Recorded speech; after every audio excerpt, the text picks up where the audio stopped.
Hey guys, please disregard my hair. I gotta figure out something with it. I have to redo it. I have to curl it up. It just looks whatever today.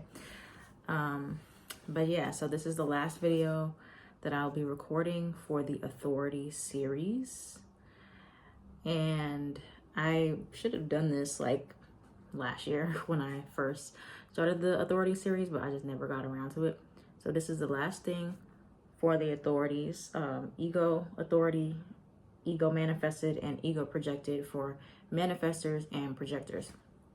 Only 1% of the population have this authority, so a lot of you guys may not watch this video, or those of you who do, hey. But yeah, so this one is going to be more straight to the point. It's not going to be as in-depth as some of the other ones because it's not really that complicated. It's very self-explanatory, actually. So after this, we'll be able to move on with the workshop. And for those of you who are in the workshop, you'll know what I'm talking about. But if you're not watching this in the workshop, or you're watching this like way later on after the workshop, the whole workshop will be for sale later on. All right, so ego authority, ego manifested, and ego projected, only subject to projectors and manifestors. And this is one of the most direct authorities that you can have because you are simply designed to do what you want. All right, like a manifestor, simply designed to inform and navigate how they see best fit. Same for you. But your job is to figure out what it is you want, right? And it's hard to always go for what you want because logically it doesn't always make sense, or your mind interferes with what you want, or your doubts or your own ego can even get in the way of what you want. But this is a rare authority which can make you different, very different from those around you and how other people make decisions, right? So the ego, also called the will center, the heart center, in our chart is connected to the self-worth, the material world, and your willpower, like how you're able to see things through and commit to things. So the main questions you're asking yourself with this authority is your heart in it, right? Is your heart in it? Is always a question you ask yourself before making any decisions, as well as, do I know what I want? Or is this something that I really want? And why? Why do you want this, right? So all the important questions. And then having this center as your leading source, you will battle with this feeling of feeling selfish. But there is a need for you to be more selfish than those who do not have the center defined or as their inner authority, which most people you meet will not have this as their authority like you do. All right. So it is important for you to be more selfish in considering your needs before other people's or above other people's. And a lot of people are not going to understand that. They're not going to respect that or like that. And it may make you doubt yourself, make you question your own worth or your own needs and wants, but a lot of other people are not going to be as in tune with their wants and needs as you are. So there's a urgency or desire to follow that feeling without suppressing those desires to feel fulfilled. And all things that you do or consider should always be looked at from the perspective of what's in it for me. That is simply what the ego is about. It's about yourself. So for projectors, since you don't have the defined sacral, you don't have that consistent energy there, you're only depending on your ego.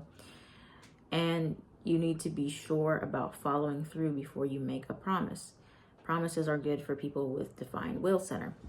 But it will hurt your self-esteem when you make promises that you cannot keep or that you don't want to keep. It'll make you start to feel unworthy, or it can lead to other issues like other wrong invitations, things like that.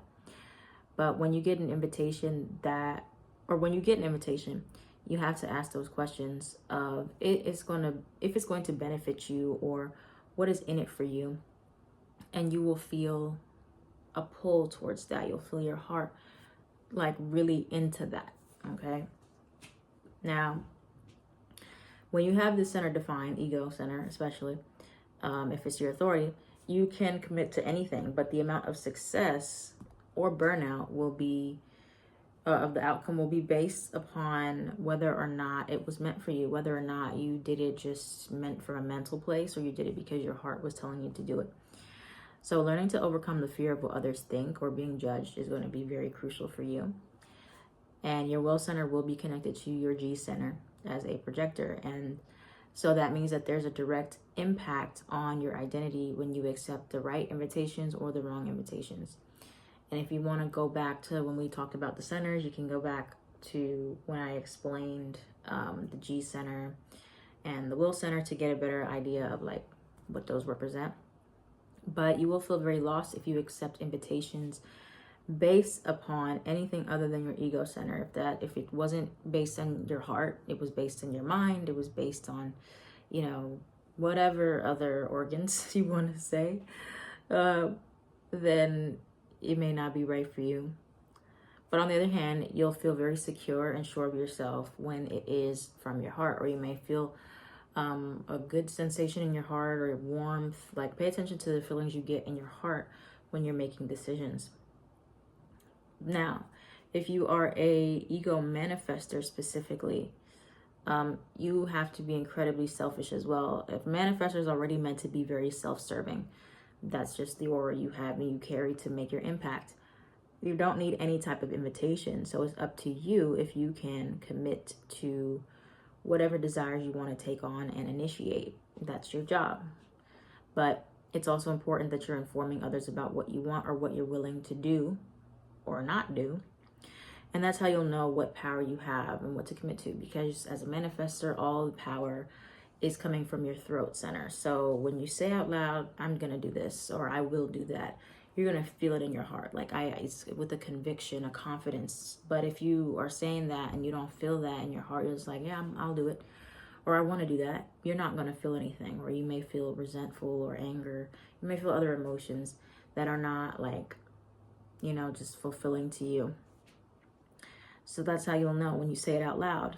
When you use your throat, it will charge you and propel you to do more and do things that you need to get done. So like whenever you make a commitment or you know you want to commit to something, when you say that out loud, it gives you that power. It's like you feel it in your body and it makes things start to shift around you and you're able to manifest a lot faster. As well as listening to how confident you feel about when you say you're going to do something or you give your word, follow through. Like if you feel that confidence, you're like, yeah, I feel like this is something I can do. Do it, okay? Follow through with it because it gives you a boost of self-esteem. It gives you the energy you need to get it done. But you cannot just commit to anything. It has to be something that drives you and is going to benefit you, okay? Period. So when you say yes or no, go all the way. It has to be all or nothing. Either it's a yes. It's kind of like generators. Either it's a hell yes or a hell no. Either it's like I have the willpower to get through or push through or see this through or do this thing, or I don't. I don't have that drive. I don't have that motivation. I don't have the consistency. I don't have my heart in it. Okay? Compromise is not well suited for this authority, unfortunately. You know, people will be asking you to bargain with them or compromise or this or that. It has to be, this is my way. I have to do it like this. And you'll just have to find people that are accepting of you, you know, in that way. Like, you don't have to, like, boss people around necessarily, but it's an energy that it has to be unyielding a lot of the time. And that's something that's going to be difficult to navigate, but practicing and informing will help you with that.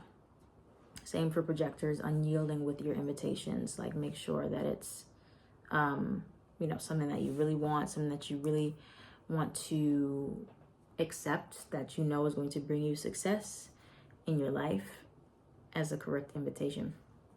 So the quote that you're going to really follow by is, if your heart's not into something, it's a no. But if your heart is pulling you towards something, it's a yes. Wait, I spelled this wrong. Pulling you towards something, it's a yes, regardless of what your mind is telling you to do. So what you'll learn is like not to let other undefined centers get in the way of your heart. You'll want to make a lot of mental decisions. You'll want to lean into like opinions of other people. But when you start to trust your heart more and you're like, this is what I know I have, it feels right to me, it feels right in my body, my heart. You don't have a defined sacral, so it's not necessarily your gut, If you have a defined spleen, it can be, you know, in your intuition. But, you know, that's what you have to do. Start listening to your heart more, not your head. Okay, so that's ego authority for projectors and manifestors. Let me know if you have any questions about this. Now we are going to be wrapping up the rest of the workshop before Thanksgiving, so we can be done. And that's about all. All right, thanks guys. My buddy Bronx, Tara by Bronx on everything.